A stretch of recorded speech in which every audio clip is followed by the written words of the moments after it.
mata kita.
Theo tổng số là sang bên cho khi chỉ số và cái nó cái đấy nó cái sai cái nó phải cái nào phải anh nghe tôi lo đấy này đi như thế là hi phục cái bài là hi phục cái cola nó có phụ anh nghe tôi hao hao heo moni là hi phục cái này bông à sai đấy rồi bột này tu này rồi doang ta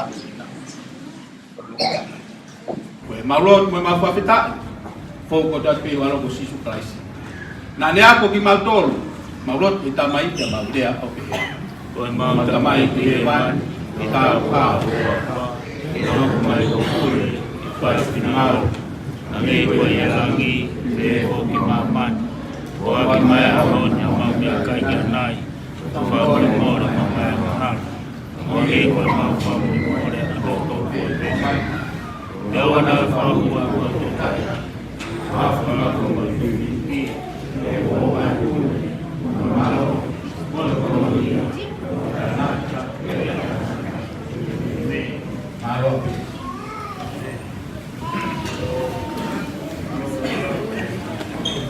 Kita lagi ini Lamai lotu teo tau pai Kaya kita toe Faloloa qua về lom tầm phá hút phá đi rồi qua về cái tuyến đường cao cao một tàu lùi khi bên một tàu lùi màu không có hoa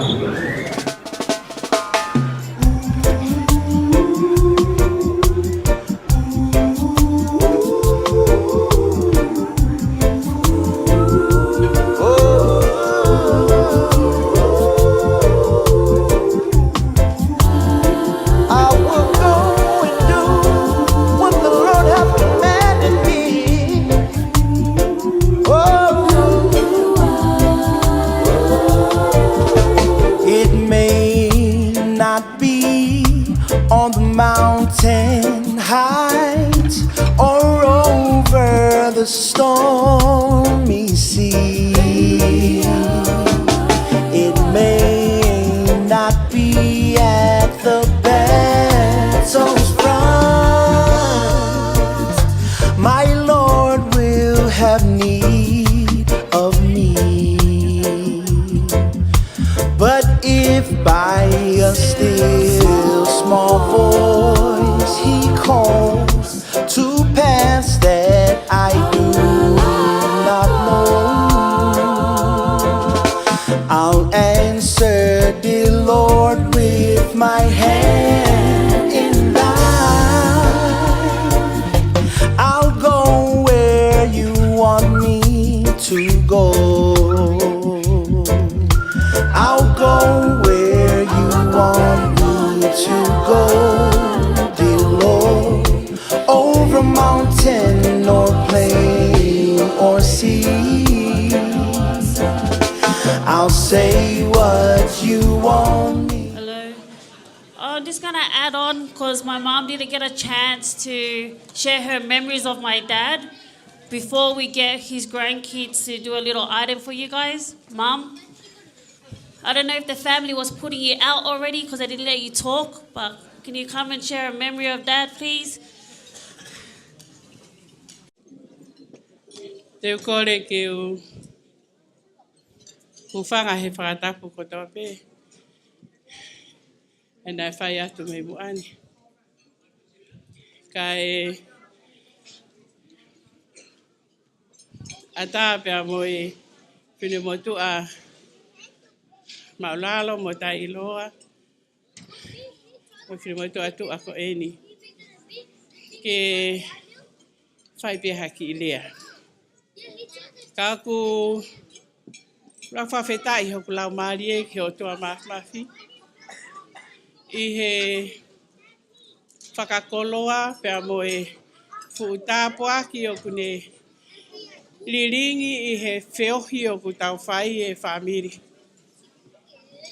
Pia ku kai ke lava he whine motua ta iloani pia mo e whanau ke mākupus ai whahinga ofa o ku whai he o tua mawhi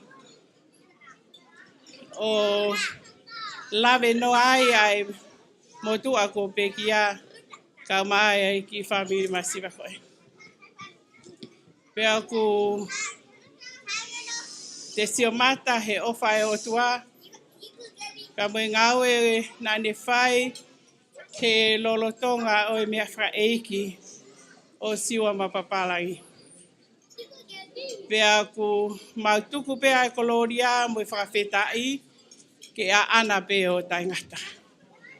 He ko uhi o pure a Sihova ke ne fuaki, pea whai te riha pe ia he ne to'o. A ke tāpuha ai pe ai huafa o Sihova o taingata pea taingata.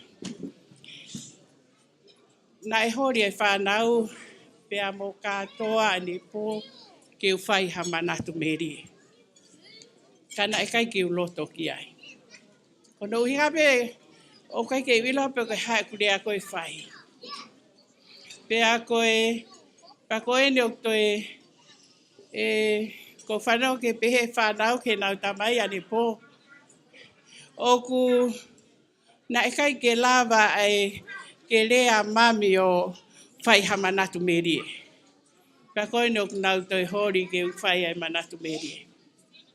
He koutui koe manatu meri e pe. O ka pau koe mea kua paasi. Ka koe uhi, koe merie o eiki o ku lolotonga hokoni ka e pehe ai pe o tangata. Ka koe te whakawheta ia. E whamiri o kai ke mau ia e ki mautolu ha. Mea ke whakahounga a ki homo ofa. Whamiri eiki o Siua. Ta tau pe tamaiba mo I whae. O kua te whakamāloro lai. Mo e loto honga ia mo. Ki he whamiri o e sino hamai o e eiki ai siasi o Siua Mapapalangi. Kai ke u mau e au haria whiunga ke whamalo ia aki mo tolu. I he lotu o mo whai. Pea mo e tuuta whaaki o mo whai. I he lolotonga e ke mo uia Siua. O au ai pe ki he uia e ki o ku kei whai pe o hono hufia. O au ki hono tuku ki hono ponua kere kere. Pea aku to o ai ai loto e whinu motu ani. I he whaka ofa ofa o e ki. Kaki he kakai ko toa pe. Na e whaka ata he e ki I he maheni, he whamiri. Ke mo mea mai o tau kau ngā tuu whakataha. He hiki o e whanau tama tangata ke maolunga ka ne toho aki ai mea kotoa. E family, koe na iai pe whakotutu uia siua ki hono aho. Pea hange koe ko lea aki ki hongo whaiwhekau sea ko hoku loto ke u whakaapa-apa whakaosi ki hoku hoa o whai pea mea ku loto ki ai. Ka he taim tatau pe koe haa hona loto. He koe ngā ki a te au, ko au koe kakano, koe tamai e ku whanau, ka ko ki nau tolu ai, whangatoko ua, mo whangatu whawhine, mo whamiri. Ka kai ke ngata pe ai, ka koe whoha o tai hamai. Oi ha mea lang ia ia e ki whiunga noa pe au ia moia. Ka koe tui he au mai ki he, aho ko e ni, o kua whofo pe ku mo ui, he mea ku whai he eki. Na e kai ko mau tolu ia, na e kai koe whamiri ia, ka nai whakotutu pe mei langi. Pe aku to o ai o kloto. Ka te manatu o whai, ki kāre vāre. Ki he riringi o mo ui ke osi. Koe uhi pe koko e pia moa. Ka koe ofa koe ia he kai ke lava, ano whakamatala pia kai ke lava hano lau. He koe uhi, tā koa koe polo i ki tau tolo ato nai. Ka koe mo onia e tau mo ui ko kalaisi. Ka koe tui koe ka veinga ai o tua, pena e he ko nofo fifiri, pia pehe kurea ki whai whekau ka o maa. Ki he on whai whekau sea. Mahalo pe ko whakaukau o ku kehe ia mo whakaukau. Ka koe mea ko sio ki ai, ko haitu ai efu mo e kere mutu ko eni. Ai ki motua, maulalo ko eni. Ke mea ngau e aki he eki o a upe ki he aho e pekia.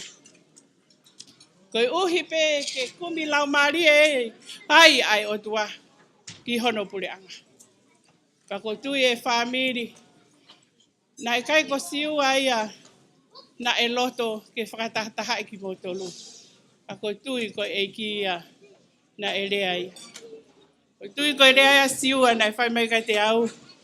Tupo koe aho te umate ai, koe aho i o reunioni ai hoku whamiri. Ka ko tui gai. Ka ko kore whamori atu. Ka tau laik. Ka mai whamiri. Ko ki po kalama ko ni koe whotutu pe a siua. Ne pehe koe taime tuku ai, ono whanua kere kere. Oku ne whee mau pe. O me si asi o whai hawhoi. Lotu whaos. Pea omi pea moe whamiri. Ka kono loto pe ona ke o iaha te pire tangutua. Kono loto pe ke to e te ki mea tokoni. Pea te talanoa ke taha kotoa pe. Ne ilo koe taimi o kua whingata. Paku mahu inga e ta whesio. Paki mahu inga e ke whemo oni aki e te tauhi. Bāpea mo e te whetokanga aki. I he ofa kalaisi. He koe uia ma te o ku ui he momeniti hono kotoa. Ka koe tangata na e mahu inga ia. Koe i hono whamiri. Pea mo e taha kotoa pe. Pea koe ia ko whiewhia no ai. Ko tui e whamiri. Kau tala noa atu pe. Ko wila ia, kia ai o kake to whieta noa ko o si mate ai. Mo tu ai a whamiri. Ka ko kore whamore more atu. Ka ko uhi pe ko whieta lango fua pe. Ka te tala noa atu pe. Ko Siua Mapapalangi na kake uhe lau ia siua. Ko o tua pe na e tauhi. Koe o tua pena e tau anga. Koe o tua pena e kai ke tūle ia pena kai ke mohe. Kana e aia siofi e ne se vaniti. He koia ia nai puke puke mana wa mo ui. Koe tangata siwa ina kai ke loto ke uhe lau o whai haa ne mea. Whenga bea siwa ke whai pe ne mea kotoa. Ka ko mea koe o ko mahalo ko mea te mis lahi tahi a siwa. He ka pau te makuki whakata. Ka mafo te mafo whakata. Ko whewhei tū te mao ki au lope a siwa. Me he mamari o au ke tari. Te mangau e whakataha whewhei tū o aru ki ai te maaru whakataha pe. O au pe ia ki he osi a siwa. Whe mau pe siwa ke matu whakataha. Ka kore whamore atu. Whamiri. Koe whaiwhekausia. Me ongo whaiwhekausia. Ko mahalolo e motu aia. O spheunga pe mo ia e tu whakataha. Ko tai ni mia e kumo one lau. Hori a katoa i mala e ke uki. Tā whamiri. Ka ko ngai au e paku hok te ringa ia o kuwhanga he whakatapu. He vela ai laa. He ko ngā koe tai mia nia ke whakahine hina iau. Ka kono uhinga. Ko tau ui pe katoa. Ke whai e tā whamiri. Ka ko ngo i he aho koe ni whamiri. Na o whakakau au ia. He ko uhi whakahoku loto. Ko uhi ke maari ke whamiri koe ni. Ko manatu i he hau koe ni ai. Ai aho nei ahiangi ai e whaiwhekau. Ko maloloa te Siua Mapapalangi. O ki ho maloto whare. Ka mo siua pa mo whaiwhekau sea koe. I mei Amerika. Ka mo konga e whakatoko wā. Nana hua e kuloto whare. Koe uhi ke umari pa mo siua. Pea koe taha eni ai lohtu. Ai tangata eiki. E o tua ko whakamalo atu. He mau ai whewhine tonu ki hokuloto whare. He mau ai maama ke ulo hokuloto whare. Nau tangutu kea pau whakaukau. He mea. Whehalaki lahi mo one mau ai whaiwhekau. Te kai ke ilo he whaiwhekau ia ai mo oni o oku. Kai ke kai he ofa a kalaisi na e whakahoko ai ke umari ke Mapapalangi. Nau fia. Ko no uhinga he whanongo ko ke fo ilotu ko ia tangata iki. Pea u to o ai hoku loto. Pea u pehe e au koe mari atu ki he lahi. Kai hufanga e whakatapu. Ta koe mari a ke hosi ai whamiri. Pea koe me ai hoko. Ko e te whai ai pehe taimono kotoa. He koe uhi foki koe loto Pea koe hange koe lau.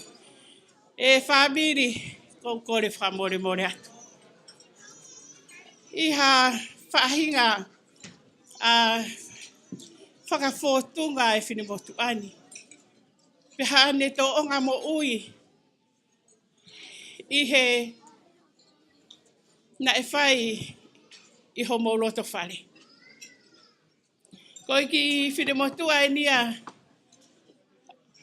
tae lotu. Kai ke ngata pe ai koe ki whinemotu a maulalo mo masiva. Kana e tuunga e hae he omi he eiki.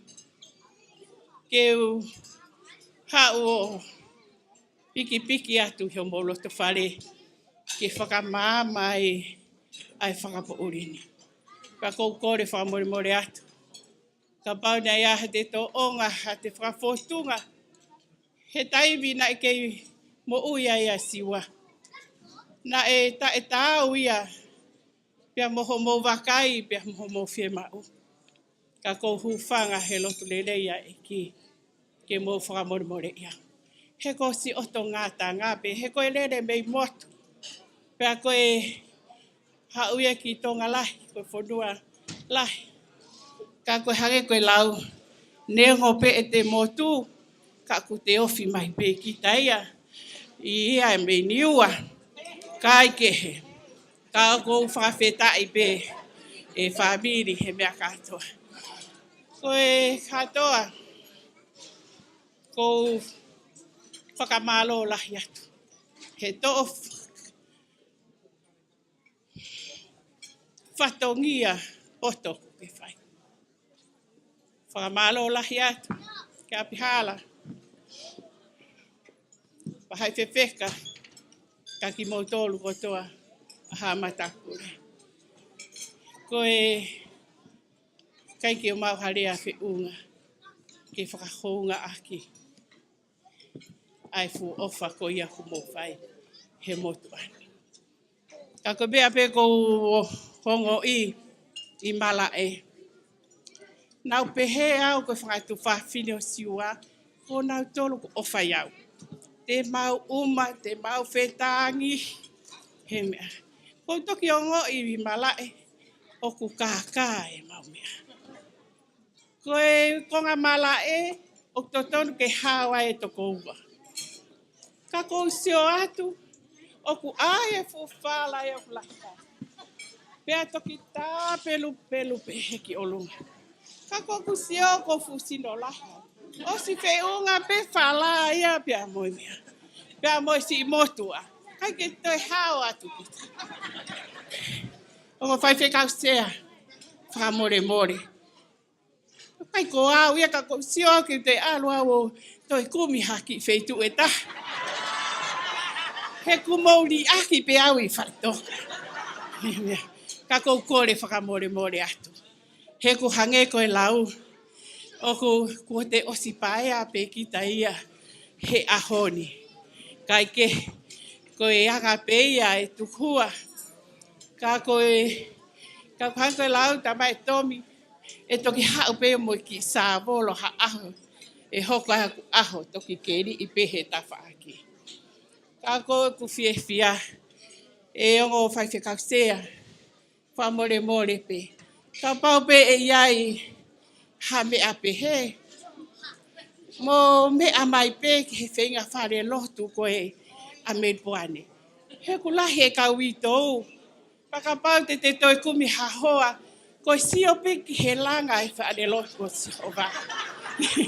He e ku toko si e ka inga. Ka ku fie mau e toko ni. He ko ui ko talamai he whanau. Ko tamai he toko ta. Mam. Ko mate a te koe tai meni. Ke alu koe o tāpo o. Pe au pe he. Pe koe hawhoi whakaukau whakamare ia koe. Ko o se tai mi whakamamahi ka koe. Tamai ke u alu he. I he tāpo o koe. Kau taha koe o ku whakamamahi. Kai ke ka koe whamiri. Kai ke u lava iau ke whakamatalai. Ai fu ofa ne u lave ai homo loto whare. Ka koe tui. Ka pau lewa te mofiu mo tolu hono turi au. He ko hinga ko siwa ne ha o mai au ko mo whamiri. Ka kuhan koe lau. Koe uhi koe whanau. Te kei whamiri pe. Ka pau iaha taibi iaha to loto. Te auratu pe o talatu ki iaha tahi mo tolu ke fuaki au. He koe rohi ngā. He ko mana tui koe hingoa ia ku he Mapapalangi. Pea koe mea hoko ke whahano liriu. Ko pahupe ke fuaki au he haa Mapapalangi. Pea koe whakamalo lahi atu. Kia te ki mo tolu. He ko hange koe lau I whaitonga ku osi whakakau au. Ko kite mai a talau ia me wawapulahi. Ko ngā whakaamu mai kita ku iaha pōpao ki te whoki a kita ki wawa. Ko mea koe he usio atu. He kai ke whue mui au he whaifika. Sia I wawa. He te kai ke whumahino kau ene ofa. Nā whai ku ne hange iau ni iau ki tahi. Pea keina kita hai ka whekai. Pe te lo me kina I he pe au. Kai ke he ko ilo o ku Kai ke mahino ka hau pe tatau pe ia mono whangatu whaafine. Pe i kai. Kai ke ka koe lotu lelei a e ki. Ko whaafeta i atu ai e whai te kau kia te koe. I he na kai ke mo lau ho mo tu unga langlangi. Kai tālo a hiki a siua. O ku ke tuli. Koe tātu pe. Ku ke tuli ai pe ki malae. He mea mo puka sea pe ki malae. Te kai ke whakahaere a siua. Ku ke osi ai ke whai. Ai lotu whakaosi. Kai tok teke a siua. Honga ki hoku loto ai ofa ku mo whai. Whamalo atu. Whangatoko ua siua Vilmani. Ka mai whai whekau pe a mei. Amerika. Pehe kia katoa. Pehe katoa. Whamalo atu ke whangatu whawhine. Malo au pito. Malo homo ofa homo tunga ane. Pea mo homo toko ua. Malo homo ofa he ki whanau masiwa ko eni. Whamalo atu ke whamiri whae. Ka maa ai whamiri kotoa. Ko tui koe whakaikui koe mo ia siwa. Na o si mahina o pea ka siwa. O kuwawe ai taimi. Ka koe ne mea peo whai. Koe tāki he, tāki he, tāki he. Kai peke hela ia ia he tāholo. Ke koe manawa ia koe. Hau koe ke hela ia. O tauaki peke mati. Ka koe ui koe ne sai peo whe mau peke tāta kai holo. Koe ne whe ma upe hono whamiri. Ke tala noa pe he taimu. O ko whamalo lahi at whamiri. Ko ilo ke taimlahi. Mo fo i mo tolu he ne tautou telefoni. Ka ko kore whamore more atu. Ka koe hanga ia ne ofa ia te kumotolu. Sinamoni, whamalo atu, ke whakalangilangi. Koe whamalo atu, koe fuhela au pito iasi. Ka ko whamalo atu tahine erina. Mehe takere hokulau marie. Kone ane whai siwa. O siwa o kai ke tuia, ke he wahe pa o kai ke tuia. Koe o whakoa siwa o tatau pei ke tahakotoa. Ka ko uhi whako o tau whamiri o ku wahe. O ku tau hoa. Pea koe lea nei whai siwa. Koe taimi koe o ku tau tore tau nofo tau siakare. O tau mahino i pe tau mea whamiri. Koe taimi koe tau hai ki tua. O ki kai ke mahino. Ai mea koe. Ako tui tahine erina. Koe mea nai tokanga toa ia. Amoni ki a koe.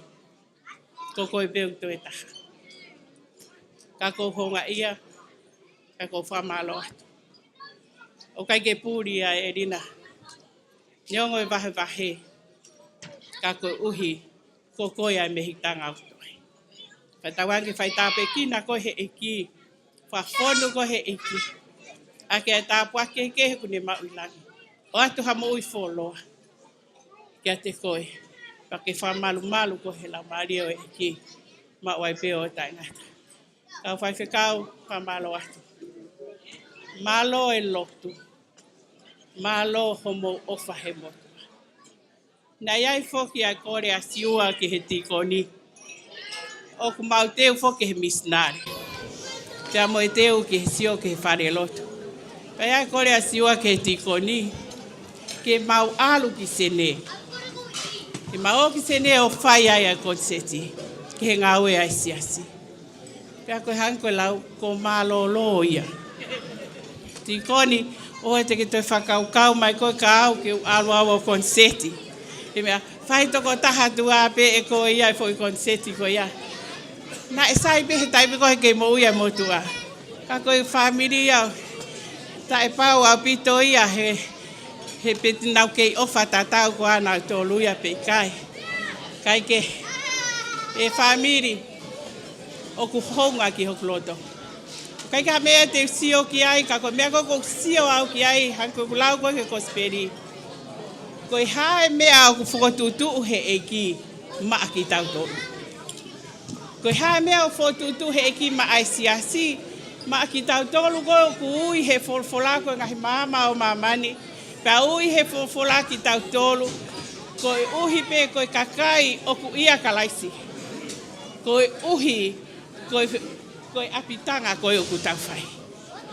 Pa ko mea pe na usio au ki ai, ko uhi, ko tokonaki ai eki, ka ko uhi ko ha tau e whaite.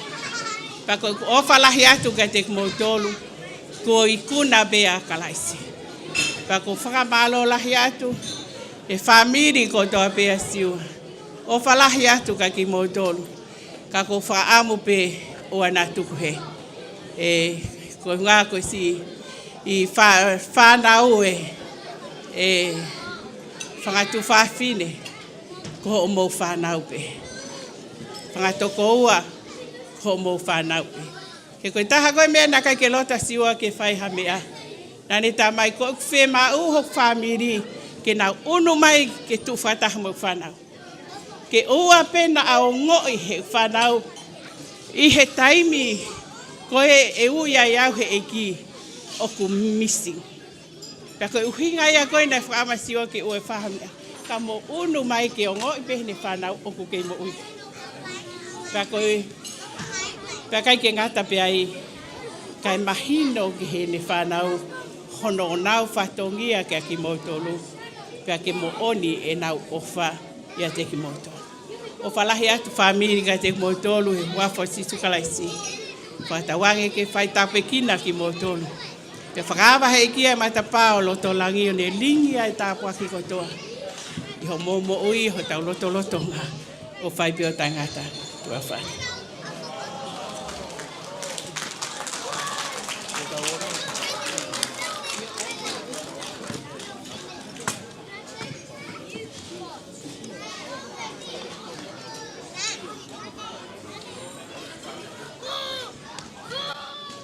Malo apito, kokore tau toi whai pe mua pasipasi ki he lea whai he witou, ke tai lahi ki he iki.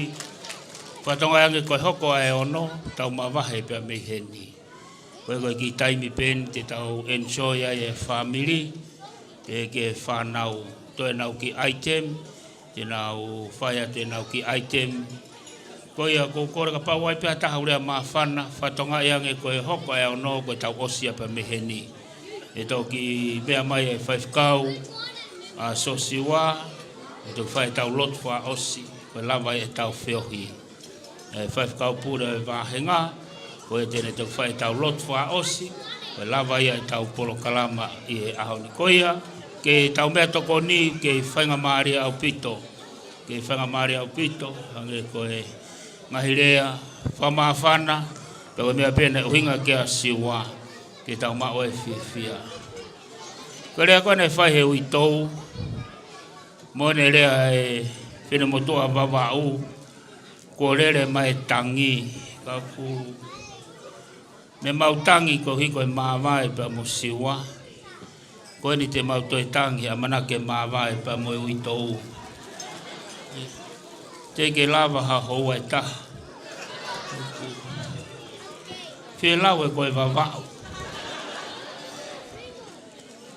Pe tai lahi ke eiki, tongai pou na toe lolo, puke lolo, ore wano tuange a fo, ke piki peke a fo te au, koe puke pe, o wana tuange a e.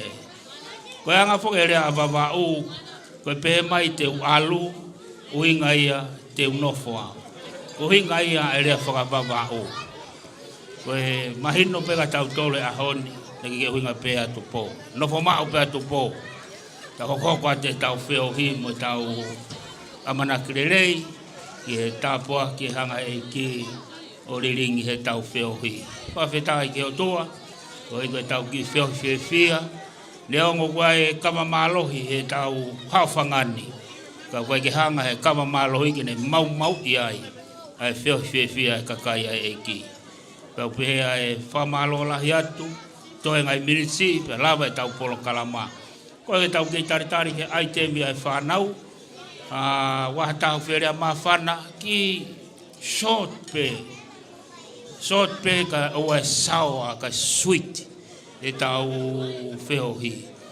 Ko ia whatonga iange e whakamarere ai pe e tau mea wha e ki he whiawhini. Whatonga iange ko ne whakamarere ko e lava rere e tau polo kalama, tau whoki whiawhia ki apu, tau tā whai ne ngā ue, mo tau whakangonga i pe ke pūre whai e otua. Ko ia whahu e whakamarere ai pe e whakamawa e pe mo e mea wha e ki, pe a whakamarere pe o tau whakamawa e pe hange tau whakamawa e pe mo tupou e whiawhini. Hange pe tau whakamawa e, kau koe ke tau whakampe he. Ko ia tupou kou kore a tupou, oua te ke toi whenga ke whakahinehina. You are already beautiful now. O te toi whenga ke whahinehina. Petai lai ke eki, whanau, taritari atu ko mo item. Mo itemi, tau mea toko niu ke whainga maari au pito. Kore atu lawat ke tau mea toko niu lahe teu. Ko e kawa malohi ke lahe teu. Inua e lewa e whainga maari. Ai he whainga maari e. Ai he whainga maari e tau celebrate ai te. Whawhetai ke iki. Whetai lahi ke iki. Mai ne kai ke lava e kawa maloi ke nanga veu ki a whehu tau whai. Whetai lahi ke iki. Kora tu ki he iuf, mo e whanau ka siua, pou, koe ku ale taimi. Tau whaam koe o nou tau mawahe pa mihen, koe hui koe he whareni.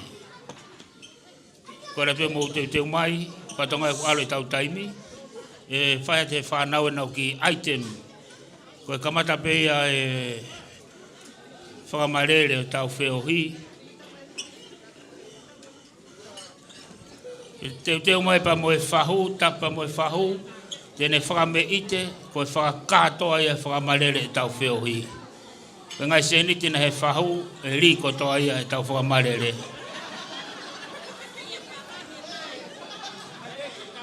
Koe ngai kahoa koe ne mo kahoa, ri mai ia ke whakamarere a ke tau whiohi. Teu mai e whahu, hao mo i tula whare. Tau whamarere ai pehe whiawhini pa tau mālolo. Korat ke Mapapalangi, hiri a tau e upe tai tolu pa toki mate mahata. Ona toi mate, e lolo tonga atu koe ni. Kama korat pehe a owengi.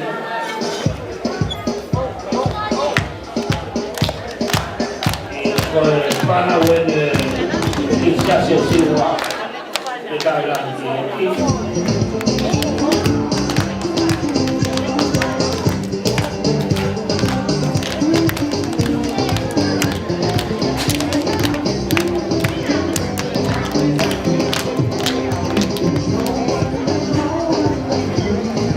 Petai lahi ke eki.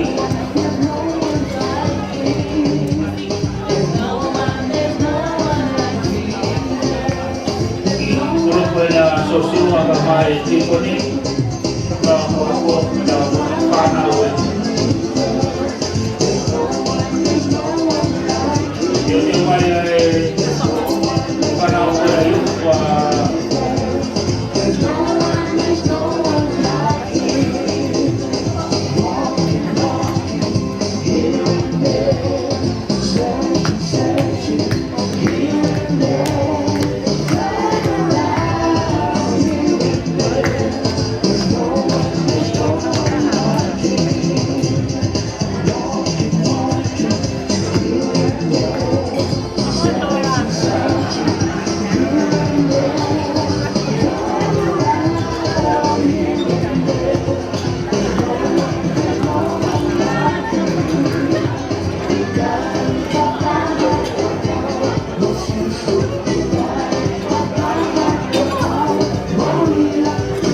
Kala Kiki.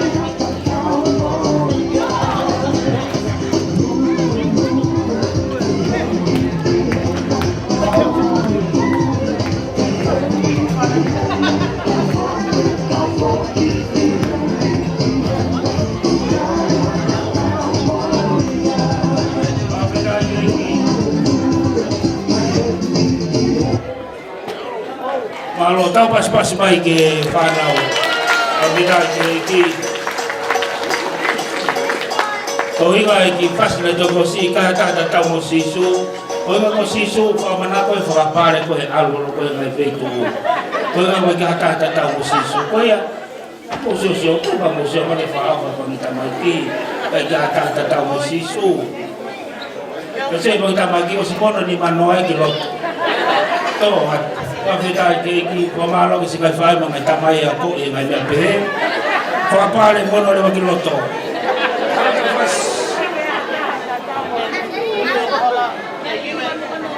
Pafita ki au e whahuwha mo to ni manoana ato. Au e kau tofono mo to na pulia. E kake kau to haka na utole kung na puke na utole na useni ki.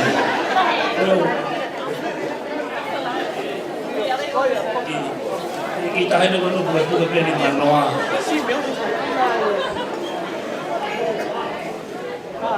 Awal pas.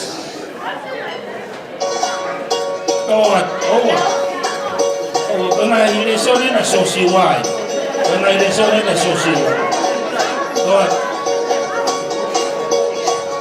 Leo ipo ka sosio ka tahaya mau. Koi. Koi.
Pasi mai. Kami te ta hoka tai mini. Ko tu yo mam. Ki mani tu mam. Alu kata to khowat. Mo ko mo mam. Mo ko mo mami. Mo ko mo mami ave sini ni. Kata to te ko pare kai ki to osi. Ai pa mo ha kata hang ai le ba. Ave mo mani ko mo mami. To.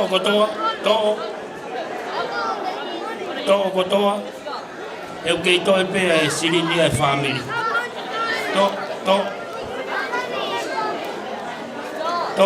ko to sirini algo mo mami to re ba sirini o se pa mo holomu mai ka to ta ho fa se ta o se holomu mai to ta fo ma re pe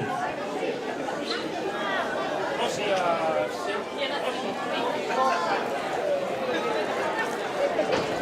a vet highlight ki Koe talanoa maari e whaamirin. Koe hau pa me kainga pa me leo whoo. Whanau o menau tore kuini o whapae halo i tonga. Pea awea siua ki tata motonga, ko hi koe whaiwa. Pea koe whahingoa so siua ki e tangata eiki. Koe tangata punake a so siua. Koe toki whahingoa hala lahi ene. Koe tangata ve hala taha ene so siua kone. Kau toki hanga i whaka mo puna o wha alue tu wha alo. Awele wa whiwheka ki i hifo o hiko e ngoue. Pea mo vete rewa e kau mea whiwhine i tonga tapupe. Ko mau tala ia pa mo e kāinga. Pau whakoloa, pa mo e whiwhia whai he whanau I a ko ini. Ko ia whamoremore, to si pe tau. Hi family. So the next item is a song that my dad loved. My dad made us rehearse this song over and over again at home before we went down to Sydney for the Sydney conference. So yeah, this song was taught to us by one of Bepe's daughters and her husband. So the Tokai Kolo youth in Melbourne are going to perform it for you today. Thank you. Come. Ready? Shut up.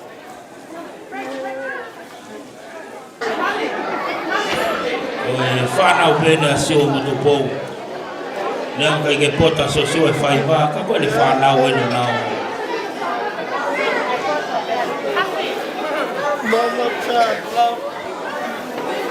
Whatonga iange koe ono, tau mawahea e mihini.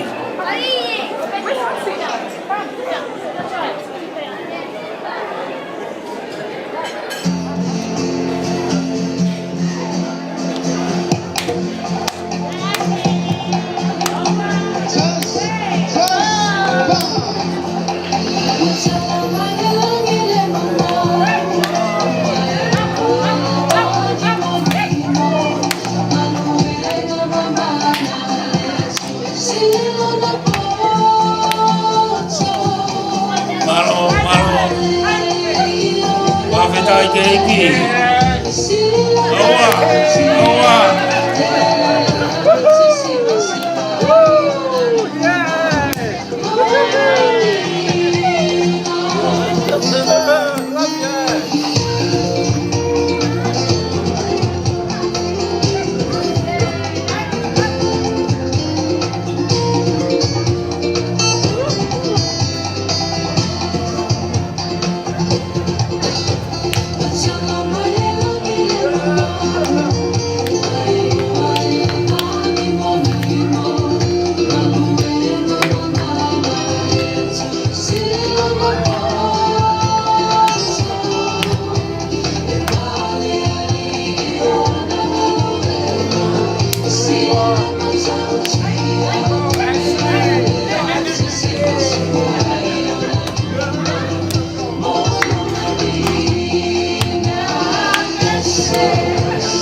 Malo tomo seniti o moia. Tomo seniti o Vaita, waista mani.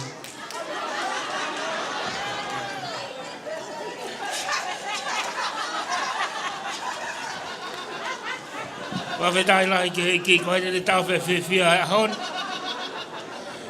Kore whawhea te tahape whanawa siwa whane.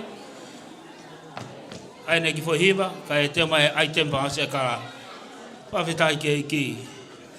E tau turi pene o mai whawhetai mi. E tau whaosi pēr whamei te whahu, kono whaosi ia, koe whamarere ia o e tau wheohi. Whengai pe whahu ke o e whoki ma se niti, kona ngai kahoa ko he aho ene tahawalu, ma whai atu he wafe walunge au. Whawhetai ki. Hi everyone. This song is a Tongan song and it's based on Psalms 133.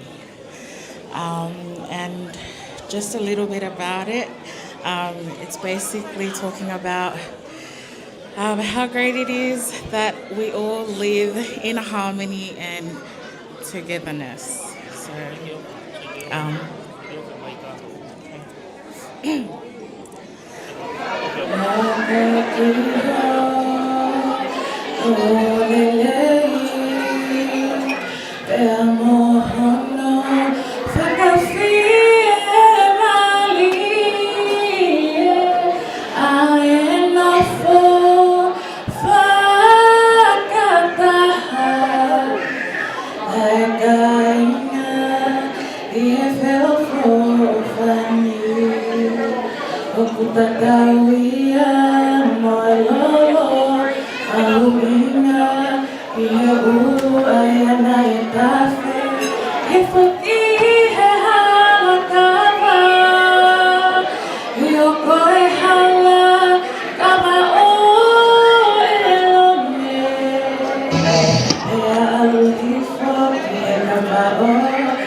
Whitai lai ke iki. Kids, mele. Mahamu item.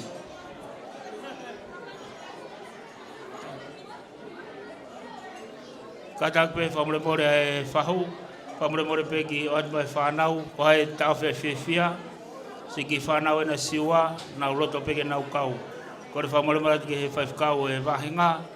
Famule more ko ho o whanau pe nu nau roto ke whakakato e fia ahoni. Whawhetai lahi ke iki. Whetai lahi ke iki. Me ope me hoko e ono, kone ospe na wai te mi koe lava ia e tau whio hi. Wai tene tau whia. Neo ko malolo a siua, ka ko hono loto ne whanau e ne hanga o whaam ke nau kau i he polo kalama kotoa pe. Whawhetai lahi ke iki.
Pas mai Te tai lai ke iki, po malo ke whanau a Siua, tu po peke.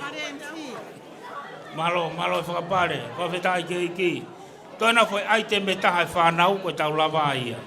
Kai toki hoko mai e item ko ia, ko whawhe e whahu, ke whakamarere ai pe tau wheohi.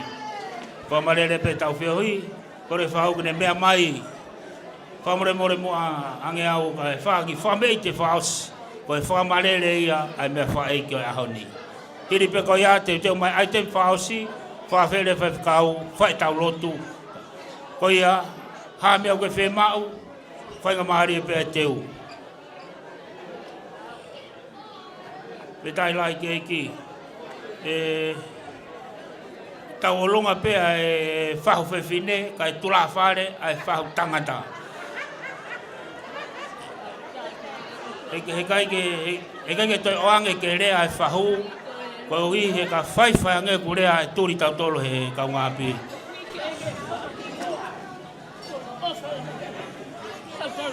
He lotu mai hupia, ko ofa lahi at, ke hui tau, whamiri ko toa pē, ofa ke whahu.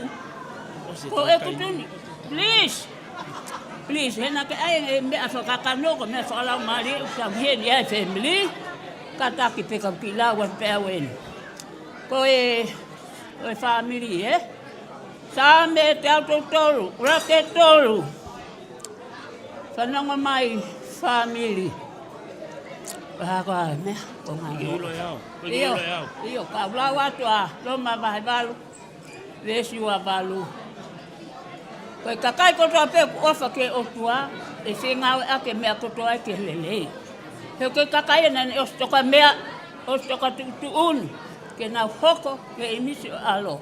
Koe alo tau ke te hine kai mamani. Ku ta ofi ahe masi, koe whapare, tene whai pe ka te auto ko taha, ko uhi, koe matu o ku whai. Kai puri, ke kune whata ofi au, ke unga whenua o te galo rea whorfora. Kau rea hai ha. Ko sisu. Kai ke, kau hai tau ki hira. Ole maka tau lunga. Ki hira. Ki tau tolu. Hoko mai a sisuko.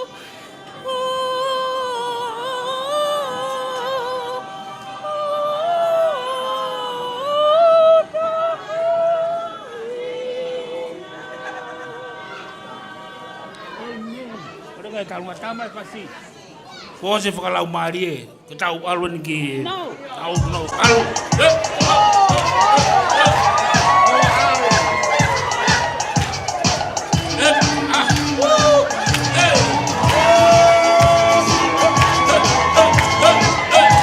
Koe whamarere ni, kai te whekain mo tau.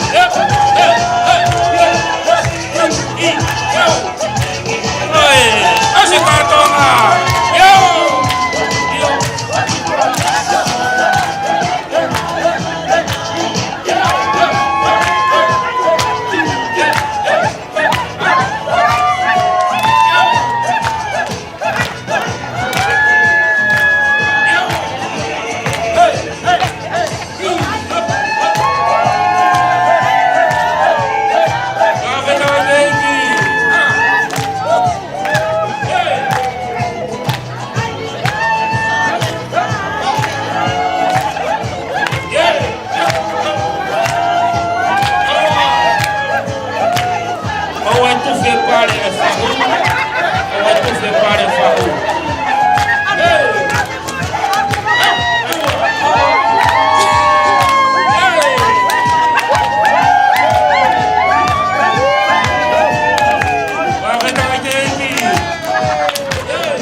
Wa fetai lai ke iki, fa malo ke fahu. Fa malo ke fahu. Malo abitolina. Seniti.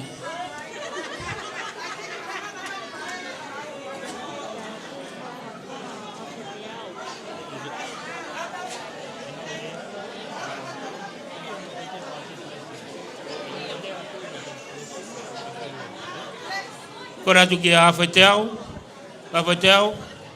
ka pau ke kona, pa ke hau ke no whaelea, whafonga atu kāinga. A whateau, tui ka pau ke na tui, dene whae whamore more, loto pe ui tau, ka mai whanau, whafonga atu e kāinga mea whateau. Honga au pito. Peta tau me hanga pe ko lea. Hika ke tu ko whakapare he lea. Ko tangata ne fonua.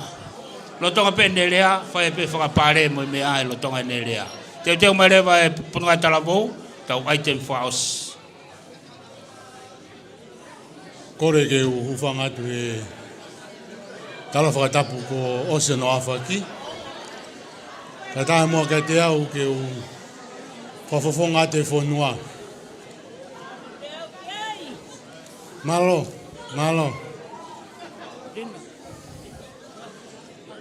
Ko fia ko hiko ku kau he malare a koe ni. Ka nau whakautua pei mui he, a more, na e ki mea nau ki lawe ki ai. Ka kei tātatu ko hae mea nau lawe kai, ko hipu pe, kau ke ilo po hae mea nai loto. Ko ngani, ka pau e tō ki tua, ai ku e ki rea koe ni, koe mea koe loto he ipu. Ko mau koro,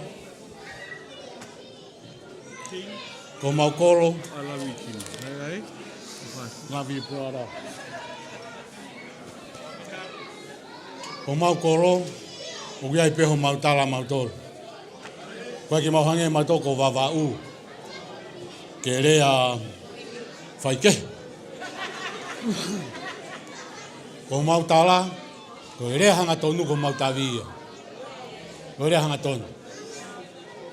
Pea ku mau fia ko hui ko e ngai fo ke mau kamata e mau ki whiohi o mau ki koro, e mau ki community. Ka koutoe, o kui hene e si kāinga kotoa pe me he awho e te au. O kui hene tangata ko viheisi, ka pau te mou whie mau e hingoa tangata ko viheisi, ne tōk hao e VAT ki tonga, ka nei mua viheisi a marapa. Koi au whie hene mau kau whakatahain, paku ko whie ko hunga ni, ko hoko mea ko ni, o whanonga mai, ai awho e te au kotoa pe. Ka me sene, Ken Pela, Brisbane, mo ngai wahenga kotoa, o mau kau whakatahain. Nei ngo tangata e toko ua, he whaamiri ko ni, nei hoko ka ngo mentoa ke te au. Uruaki ko tangata aho ko ni. Ua, ko tangata ko tui tawake Mapapalangi pe mi he whaamiri te kon tatau pe. O nguna mau ai whahinga loto, o e awho e te au. Ko kakai loto le rei. A kakai awho e te au. Mu whatonga i pe ai whaiwhekau ko ni, ko whaiwhekau loto le rei. Pa me kau whaiwhekau malapo, ko kau whaiwhekau loto le rei. Pa ko fie ai ko hunga ni, ko ngau e ngo tangata ko ni. Siua Mapapalangi, e mo tui tawako. Ngo tangata he whaamiri ko ni, neu ako lahe mea mea ai. Pea ko fie ai ko ngai ni, ko hoka aha ko ni, ko whaalere mai pe ki he uitou, pea mai api ko ni o siua, ewa mai ki heni. Ke he guere mai ahon. Ko lere mai, ko te ngihia, ai api ko ni o siua. Ko more tangata, pea mo pouturiki, o whaamiri ko ni. A ko whakamalo, ko ngai ni yai be taimi na ao ngai tanga te au te whamatala ini ki he taimi na whawhawhai ki ngā au e tanga tai koe ni i Robin i Mildura i Swan Hilla kana ke neu kau ai ka peke whaiwhekau koe ni whaiwhekau sea o Hawaii o Amerika ka me whangatunga ane koe ni o tupou Lortonga e mautō pena e tama e siua ke mautō e mea hange koe tō koe tonga keri ka tō whakarerei. Ara tupe taimi hange o ki hau e whoi. Ni mauririu e mautō luia. Ko tui ko motoko nako ngou i tonga mo ilo mea koe tō tālo. Koe langa i pe kai huu ai hakan e fua kau ki lalo. O vare siua he vave pe ai tō. Hau e tufa ko osi. Tufa ko osi. E mai siua ka te au. A whete au, wai mai nahi o ko. Utang, o te ki tō tōkanga, he ko osi ngou e. Ano tō. Osi mai tau e tō tai wha. Ma tā nau mo siua. Lawha i konga koe na mo tō talo. Konga fua lahi tahia o hakai. O ala moni. Ka ko whakawhetai ai, koe ka whakatamuru ia. Ka ko whenga i peke vave, ai ngā ue. O hika puke e siua, hane se niti. O ea ngai e molare, o whenga e whai. Ta koe a ko whakawhetai a koe ni ka whaiwhekau, ko hinga ni koe lava e maalari, pak tau pehok te tau hakan, te tau tutuku a bepe whakam hae, hano whainga whakarea, ako whakamaro atu. Osi a honi, tau lava i pe. Tau mahatuk, tak tahako no whitu. Te ulere au ke whunga hoi te au, o tari mai mi ai. Unga ni, ko sta mai he whaiwhekau, he kai te whahaputu hea hoi te au. Ta kou whakamwheta i atu. Unga ni, ko ki mautoko na kou, mei alu atu, ki tau hipe. Ki tau hipe o manawa, ko unga ni, ke te hame e ke whai aki koe.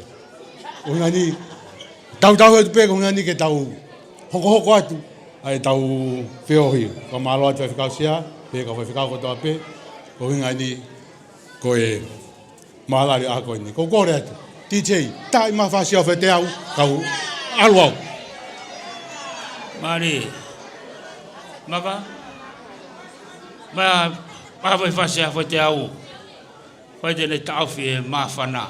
Whawhetai ke iki, whamore atu, whamore atu ke kainga. Iyo, whamore atu. Ko kore atu, ko whasi a whete au, ko kore atu ke whaiwhekau nusila. Pauli tupu ata, mea mai heni ke tā taurunga. Malo. Mari, whaiwhekau, Pauli,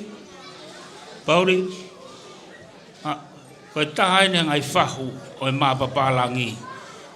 Pea kua ui a whaite au ke mea mai ki moa. Koe taha pēne e hako mai e ngahi. Tō mai a whasi.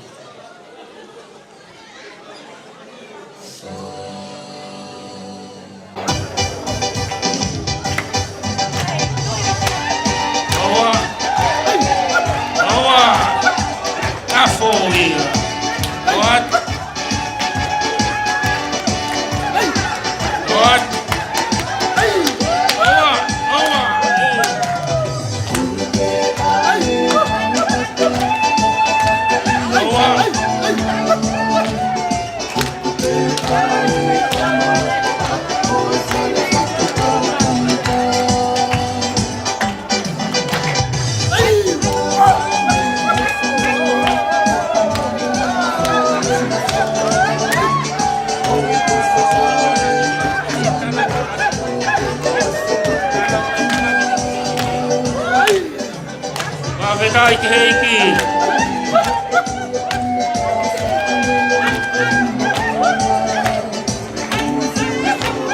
Whawhetai ki heiki.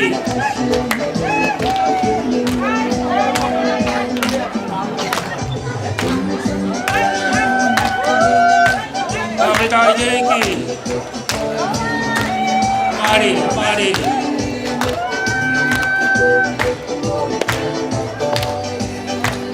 Whawhita keiki.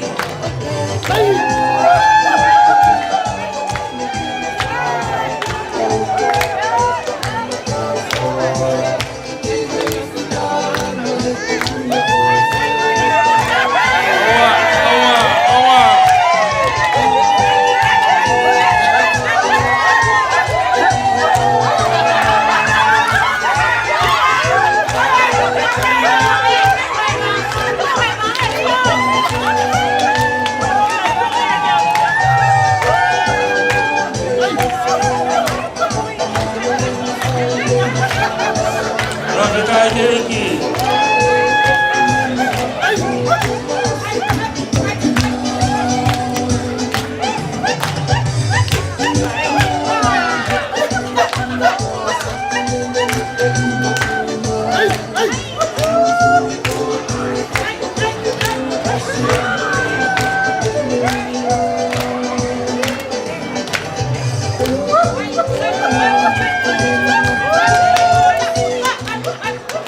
Malo au pito.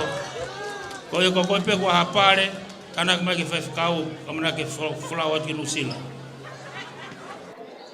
Whawhitai la i ke iki. Whetai la i ke iki. Ko te ko ia e kakaitoko lahi, na honga e kea e whaiwhakau koe ni. Ko e whahue o so Siua, nei talunga ne nai. Ko e whahue ne whaiwhakau sea o Amerika, nei toko osi. Ko anga ia e tuwa e whamiri, te ria na e kea, ai harafononga u tau whai. Ka ko whawhia whia. Ka ke lope whapea nei ohonoa atu po o tau olunga he whahue ni. Whawhitai lahi ke iki. Whaiwhewheka, pia whaiwha. Kore mai whaiwhewheka, uroto peke aki lea, mini te ua pe. Whai tene tau whia, kātoanga whia. Teo mai e putungai talamo, Ross peko ning tau item files. Kore peke uwhanga e whakatapu, ka e anta mua ki whai i rea mawhana. Ko e uruaki pe ko whamalo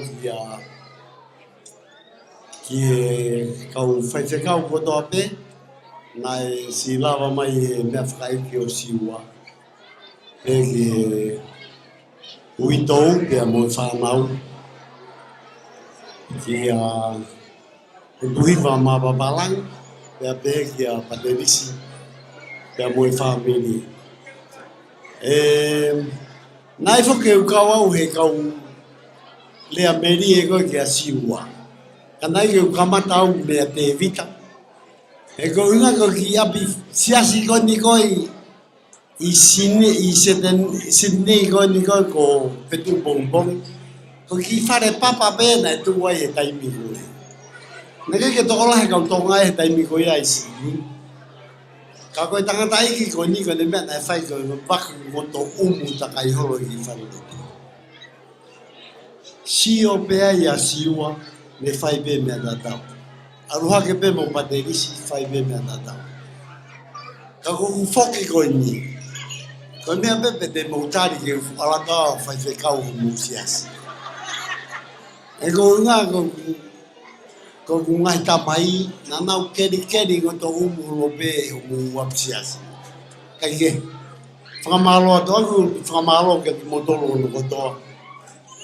Ko mo mea mai ki mea whakaegi tua o Siua. O whatu ke whahu, ka koe whahu mo nie ni tane ko eri nā. Ko au whoki ko ulu motua, nai ngata pei a te vita, pa koe toi taha pe ni ko eri nā. Ko kore whakamore atu ngā moto. Whakalata e tau whiohi, tupou, pea moi whanau. Talu beku hau ki Melbourne ni mo. Ma whana pe aku. Ko hunga koe te koua koe ni. Talu e ku hau ki heni he walu noa. Whiloa ki mo ne ki a te vita. Ko mea mena tamai te vita, mo mai o tokoni. Taimi ko au te ke fai, ko paterisi ana ke i reka e taimi ko ia.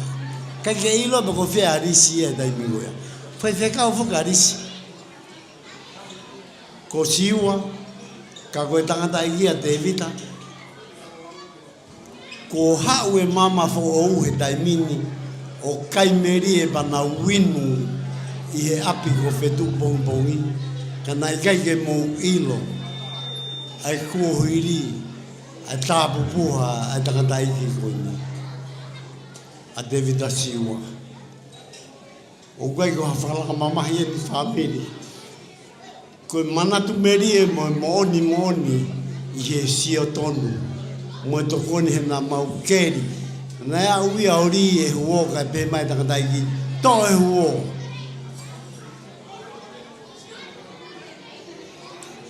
Ko e whakao whātu e taitui ko ia. Ko whakawheta i hulau maari e maoneoni. I he kaimeri e moinu ai siasi o tō kai kolo i a kalaisi. I Sydney, i he ngau e a takatai ki koni, te moe whamiri Mapapalangi. Tu bau, o whalaha tu ka koe. O whatu ke o whahu. O whatu e rina. Ko whamore atu pe, ko whawhawhonga atu pe a wahai. He ku mou eiki pe, he ku mou whewhine ngā mau tangata. Ko re whamore atu. Uwhanga he whakatapu.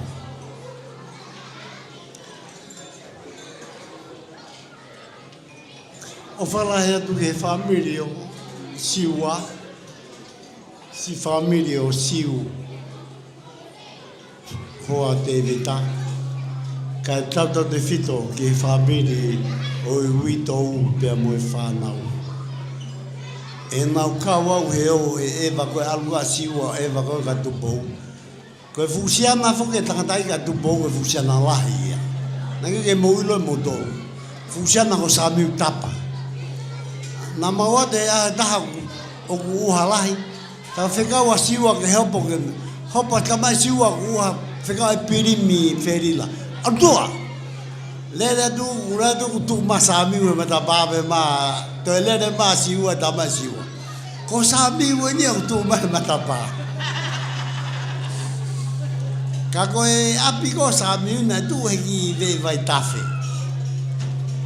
Ma koe me ose mo ia siu pe mo David Siua. Ko e fai hake mau fei umu. Me ose pe e o ko au ko whakauri. Alba tuku he ve matawai ko he api ko tu bomu mea. Kai ke? Ne fai pe si feinga e motua. Kai si whaka tu bomu e kufula he a Siua ia. Au malo e o wha tu bomu.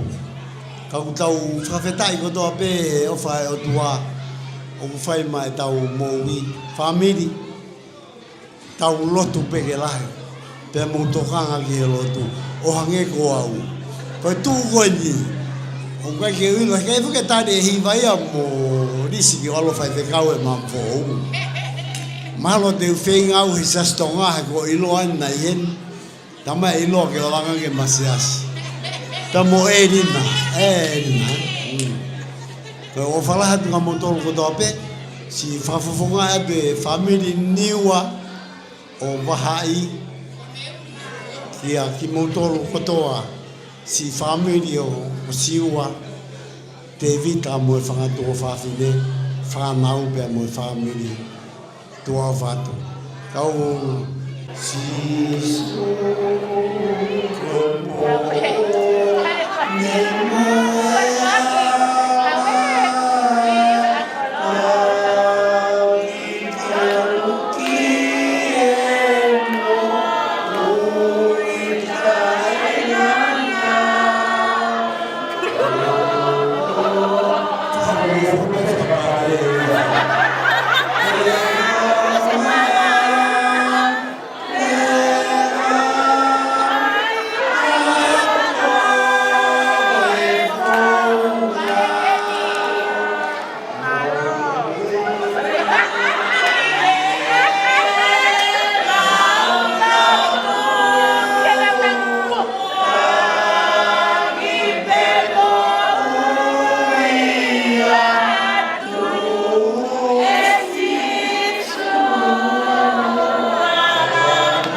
Ko le tu ko e ni ke to ele hata. Ko fa osi e malo lava e vai ve. Ka te hata ale pa to hiva ko to mo le e tau se ni ti ata ko ni. Sai ko ne faka osi a e tau ngahi lea. To ko ha mo se ni ti ke mo wo moia. Ko ngata la bo item fast ko tau over tau taimi fa mo le more. How e po ngata la bo. Youth Hawe pot ngata la bo item fausi o fa fere vai fa ka pure va henga Victoria que ne fa tau lot fausi ko te ne tau fia o tu ko online dia ngai lotu pe mo feo eu tau fai tau mamata ki a hodi a fia ka toanga ne ongo ko ia to so siua pe ange ko e tangi o tau fai ka fa koloa o kalais ko ia ko ne fai o tau tataki he time ko to pe fa fita ki. Hi family. So our next item is an item that my dad, since our beloved Auntie Muffy's funeral, he's seen Sonia perform this song. And this song, regardless of how much my dad is in pain when he's going to treatment or how down he may be, how weak he may feel, this is one of the songs that would keep my dad going. So Sonia, as well as the cousins, thank you so much for doing our little request. But yeah, God bless you guys. Thank you. Last item for tonight. Of it I like a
My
Petai lahi ke iki.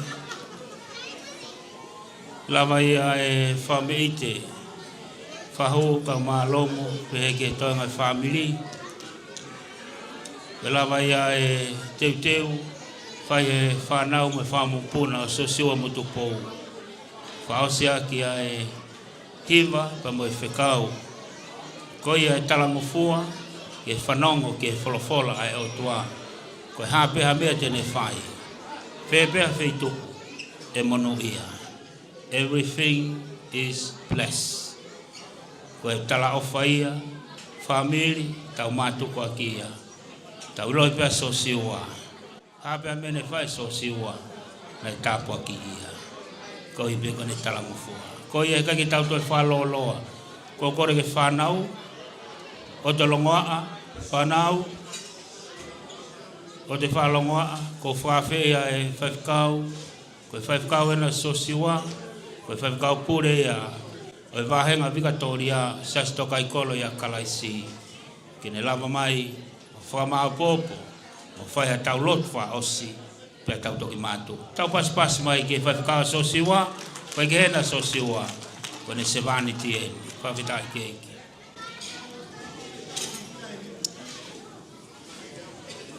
Ko ukore ke u whatapu ke o tua ku o ona ko eni.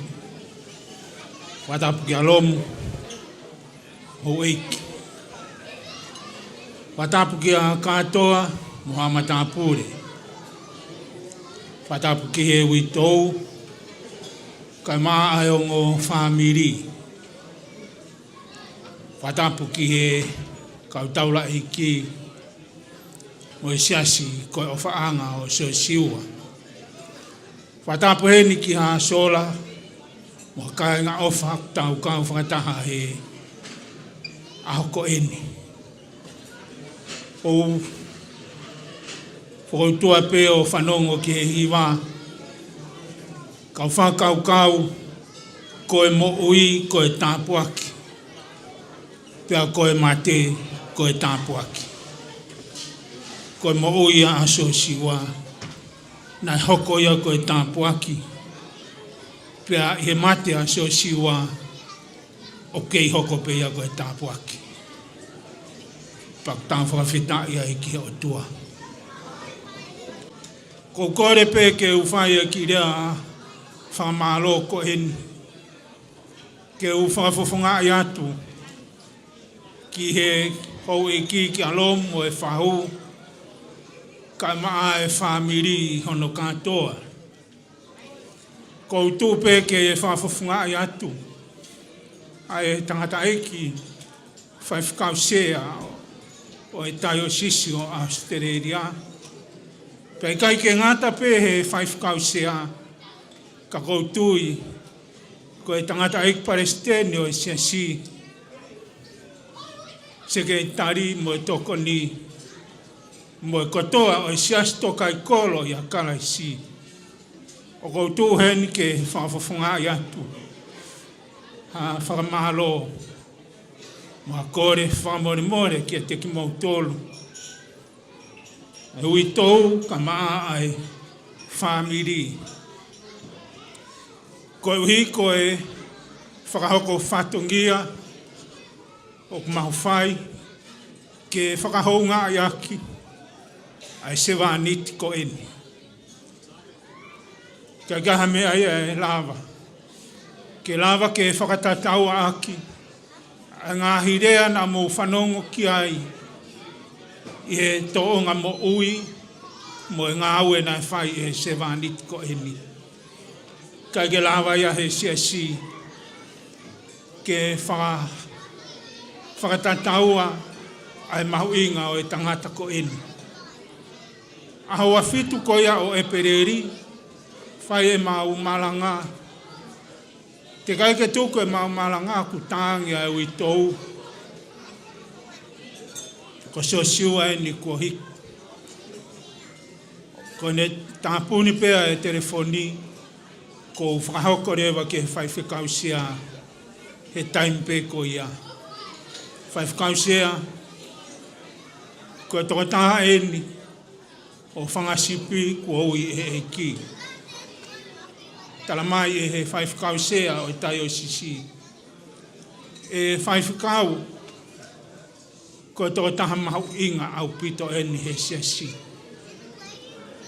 Ma tala noa pe tala mai he whaifukau sea ko siosiua ko e spesiolo ia ki he siasi to kaikolo ia kalaisi. E whakahoko hoi whatongia ki ai, pe neongo hoku tono nou ho mau whatongia ko kore whakamore atu ki he uitou. Ko kore whakamore atu ki he whahu. Ko kore whakamore atu ki he whamiri hono katoa. Nā kai ke tuku hare rei, ko mauiwi ko toa eni. Ne tānaki mai e ki kai ngā pe au rea ki ai, kia teki nau tolu. Tala mai e he whaifukau sea, ko siosiua ko e spesiolo ia. He kai ke toi ai ha mea whaka eiki pehe ia, ko hatahata e malanga, tai ai ha no lakanga, ke whaiki ai ha ngā ue ko eni, ko siosiua toko tahape. Nau whakamooni ki ai, pe au whakahoko ki he siasi, fia lahi e siasi. Koi ai e whah kai maa ulumotu a uitou mo e whamiri. Koi ngata anga e o mauiwi ke whakahoko. Ai hounga ia lahi au pito, ko uhi ko e se waniti. Ko Siua Mapapalangi. Kore whamore ke teki mō tolu. Ko e ngata ngape eni. Uitou. Rea e uitou anenai. Kau whakalaulau loto pe ki he toonga mo ui. Nā kuako ia teki naua. He ngāwe nā kuwhai.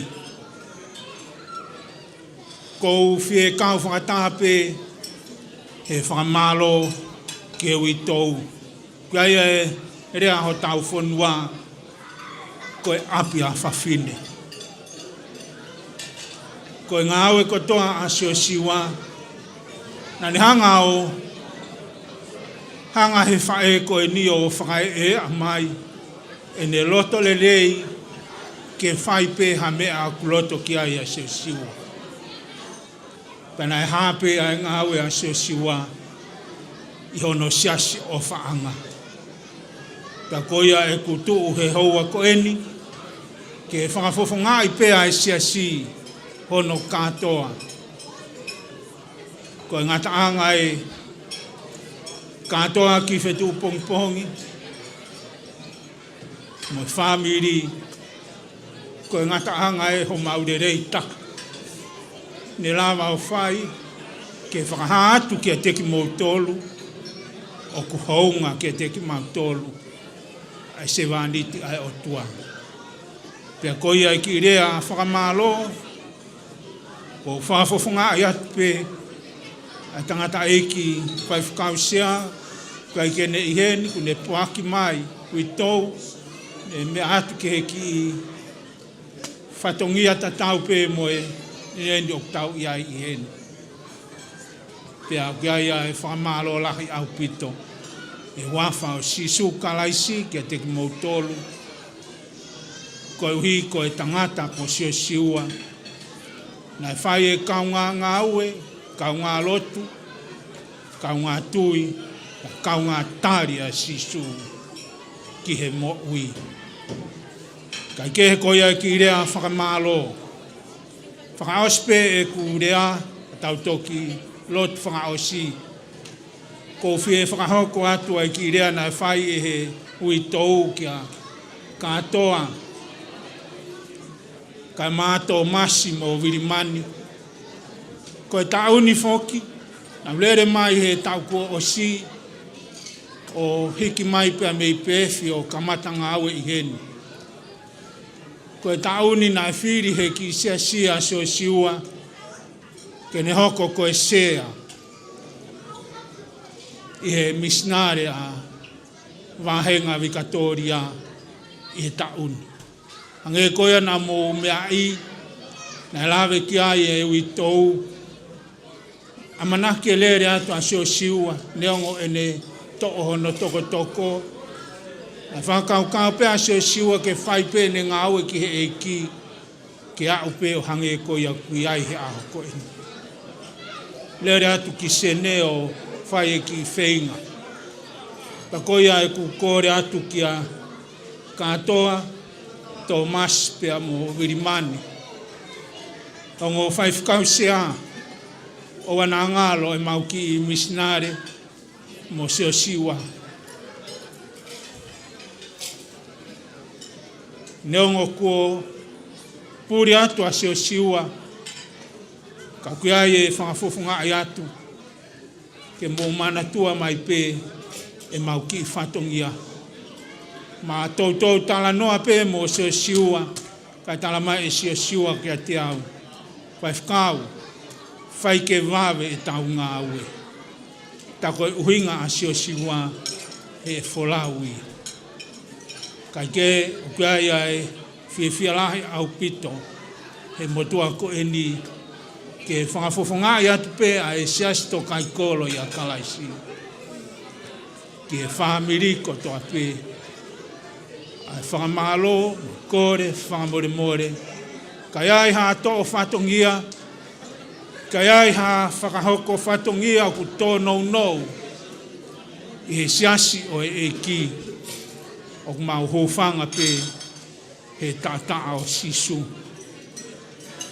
Pe kia mo e toi tuu nā ne whai, ui e o tua a sio siua, ka tala noa pe a e wholofola, he mea ko e toi tuu. O au mai pe kia a honi, o kei tala noa toi tuu pe a e wholofolai. Tako sio siua o kai ke ne mate, kai mo one lau ai apostolo, o kune mohe pe. O kune mohe pe, o taritari ke aho, e mawai hono pare, i he wani.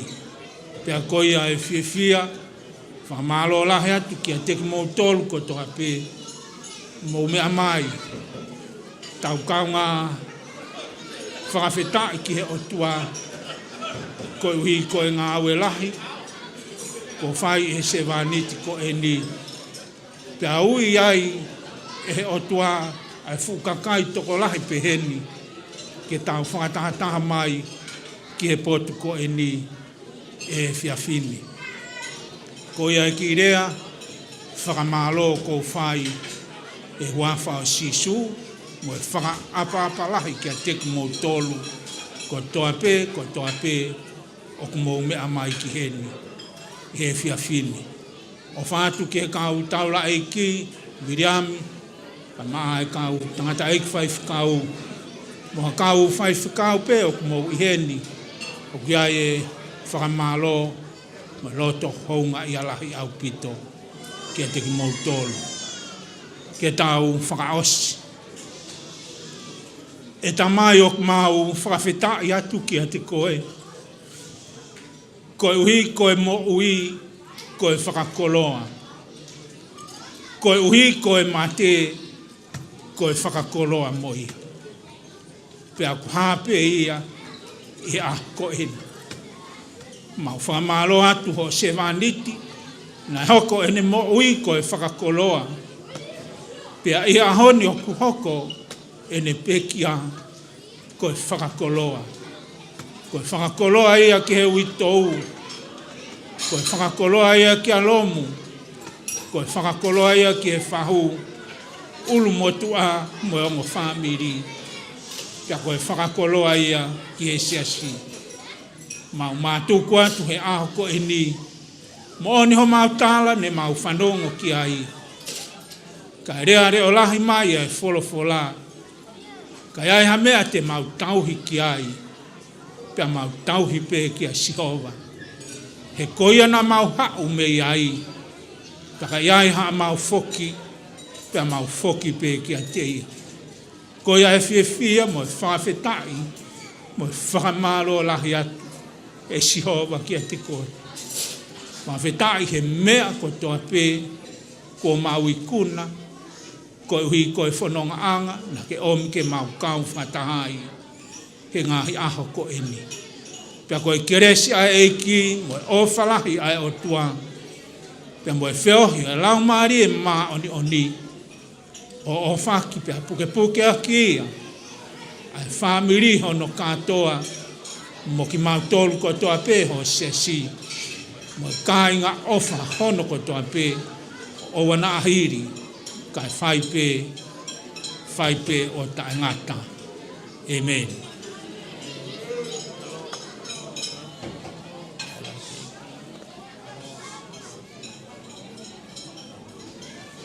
Kore me mua ke tau wha paspas, wha wetai ke o toa, e kona e tau polokalama e whiawhin, malo ke whawhikau pure vai whanua, te tai lai wha pē ke kau tonga e kau whawhikau, pē ke kāinga o what ke whahu, lomu kau maa hoik, pē ke whamire tupou, whamire siua, mau ofalahi atu e wafa kalaisi. Malo pito mou lava mai, katawang ke tāpua ki he o toa, e ki whiawhia ne tau whai, ke tau mātu watu, te tau whai e ne ngā ue, mua manakilerei. O what ke ulumotoa, i apihala, katoa, hawhai te au, vai whewheka, tukotoa e kai ngā malo pite lava mai mou me atua. Malo pite.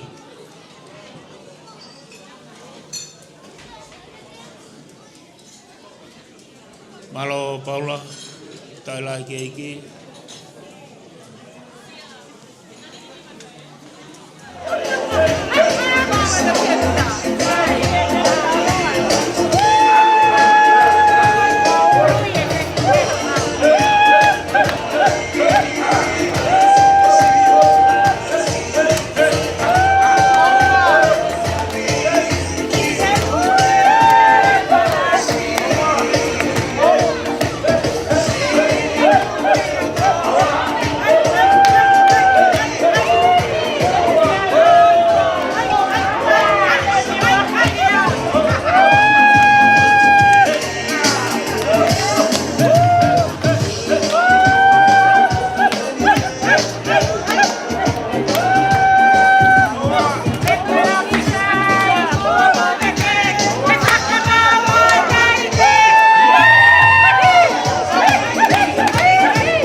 Tá, tá, tá, tá, tá, tá, tá, tá, tá,